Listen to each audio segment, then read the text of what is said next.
Hello, everyone, and welcome back to Let's Talk About It.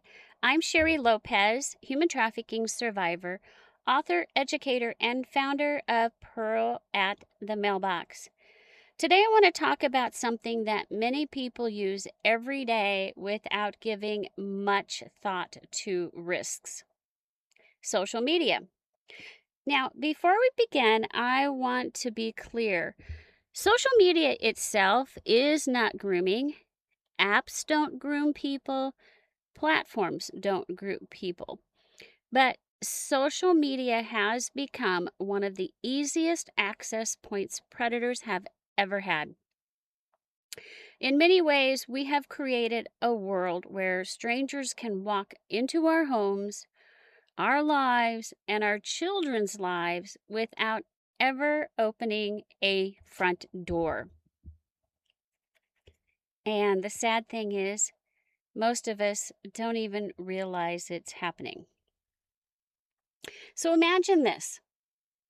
Imagine someone you've never met knocks on your front door.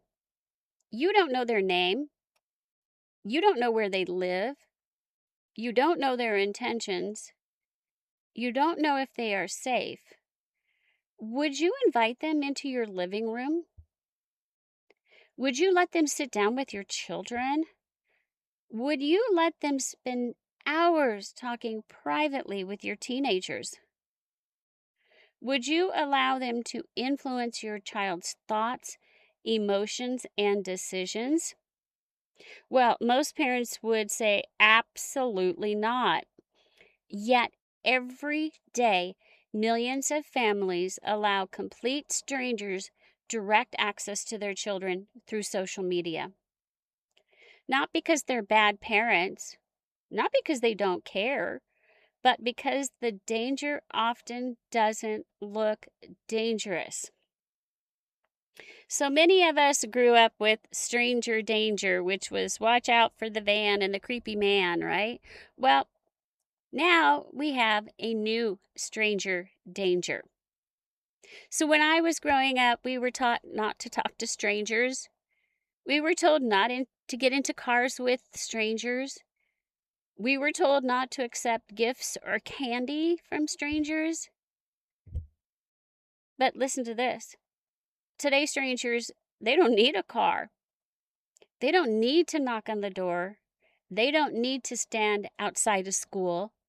They simply send a friend request, a direct message, a follow, a comment, a gaming invitation, a snap, a private chat request, and suddenly they have access. What used to require physical proximity can now happen from anywhere in the world. That should make everybody take note. Predators understand human psychology.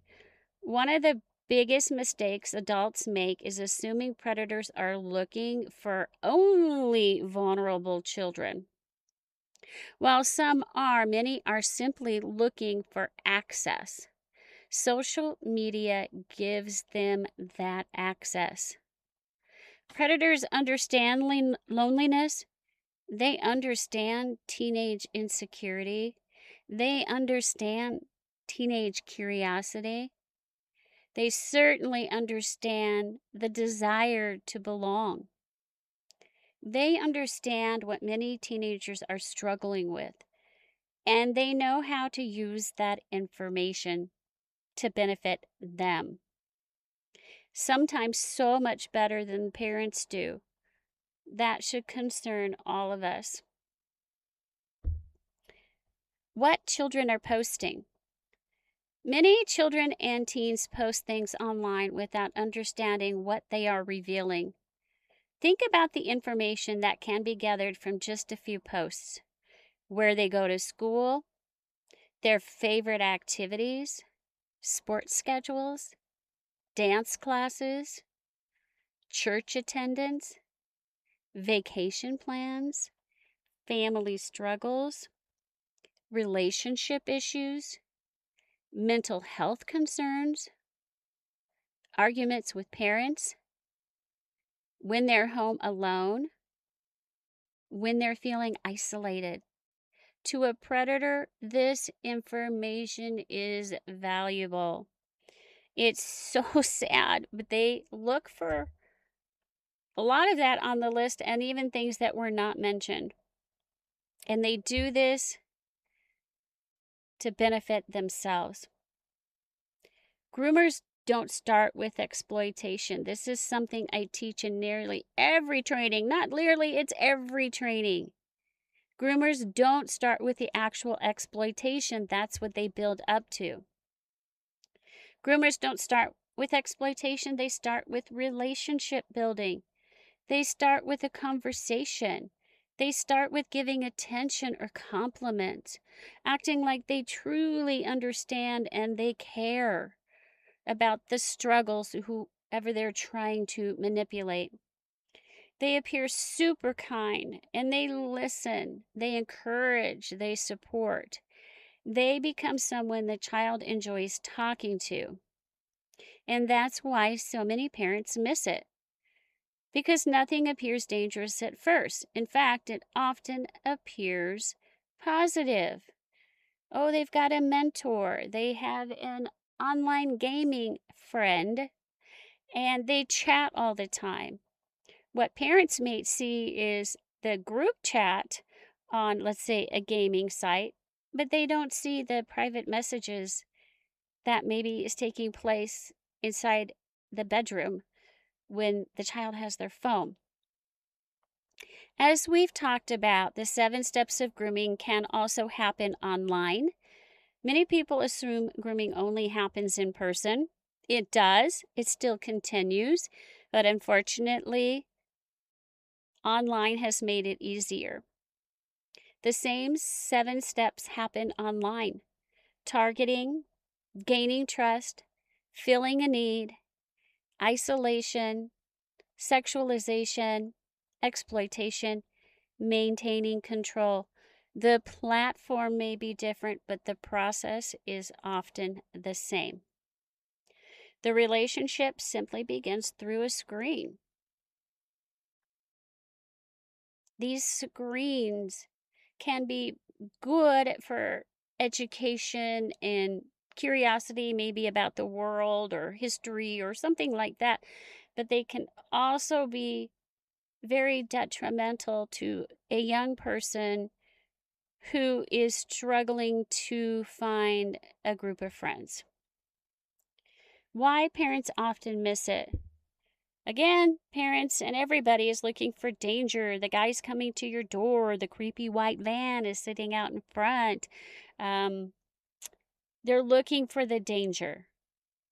They're looking for the threats, the bad language, the sexual conversations, the criminal behavior. But as we've talked about, grooming rarely begins there. It begins with conversations that seem harmless. A child may simply believe they have made a new friend. This generation, it's so bizarre because they have their in-person friends and they have their online friends. They may never ever meet an online friend, but they're a friend. It's a whole different thinking that we have to be aware of now. So a parent may invite physical friends over to get to know and, I don't know, do game night or something like that. But you don't really interact with your child's online friends. You don't see who they are or what they might be telling your child. So it's good to have access to everything your child does online. Because online friends to a child, they may simply believe they have made a new friend. The predator may appear supportive, funny, helpful, understanding. Many children never recognize they are being manipulated, and that's exactly why grooming works. The danger of privacy. Let's talk about private messaging, because this is where many concerning relationships begin. A public conversation can quickly move to a private app. A gaming chat becomes texting. Texting becomes video calls. Video calls become secrets. Secrets become manipulation. Manipulation becomes control. Parents often focus on the content their children post publicly. Meanwhile, the real risk may be happening in private messages. Parents need conversations, not just controls. I believe monitoring is important. I believe parental controls can be helpful, but no app can replace communication. Children need to know you can tell me anything. You won't get in trouble for reporting something concerning. You can come to me if someone makes you feel uncomfortable. I'm here for you. And you can come to me if you make a mistake, because we all do. You can come to me if someone asks you to keep secrets, because secrets are not okay. Children who fear punishment often stay silent. Children who trust communication are more likely to speak up. So if they fear that their parent is going to yell at them or make them feel bad or embarrassed, they may hesitate to talk. But if you've always created this environment where, okay, let me listen, then process it, and then have a conversation, a child may be more apt to talk with you. As a survivor, when I was groomed at 15 years old, social media didn't exist. My grooming happened face to face, but the tactics used against me are the same tactics predators use today online. The technology has changed. Human behavior has not. Predators still build trust. Predators still identify needs. Predators still create dependency. Predators still isolate. Predators still manipulate. It's just that the tools are different. The strategy remains remarkably similar. So, questions every parent should ask to a child: who are your online friends? How do you know them? Have you ever met them? Has anyone ever asked you to keep secrets? Has anyone ever made you uncomfortable? Has anyone ever asked you for photos? Has anyone tried to move conversations to another platform? Has anyone offered gifts, money, gaming credits, or special attention? These conversations should happen regularly, not just once. What we need to change: we need to stop assuming that danger always looks dangerous. We need to stop believing that predators are easy to identify. We need to stop treating online interactions as less real than in-person interactions, because relationships built online are real to our young kids. Influence is real. Manipulation is real.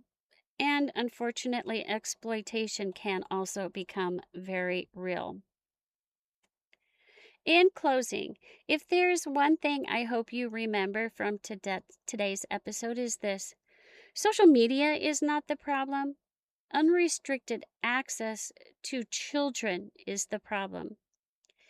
Every day, strangers are being invited into spaces where trust is being built.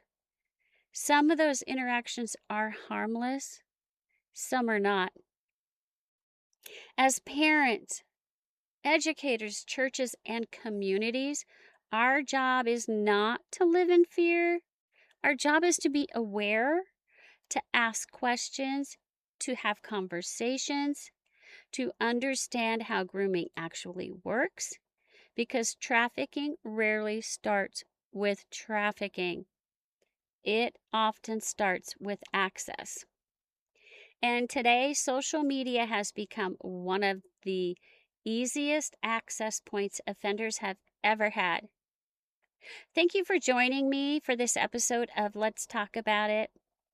Again, I'm Sheri Lopez, human trafficking survivor on a mission to educate everybody about the grooming process so we can spot it, intervene, and stop it. Together, through education and prevention, we must understand the 7 steps of grooming before exploitation happens. So start having conversations with those kids or vulnerable people in your life, and stay safe online. Remember, strangers are not knocking at your door, they're jumping through on the computer. To learn more about all that Pearl at the Mailbox does, visit pearlatthemailbox.org, all spelled out. And if you're ever interested in my 3-hour grooming certification class, just reach out to me. I am happy to have a chat about that. So thank you so much and have a good day.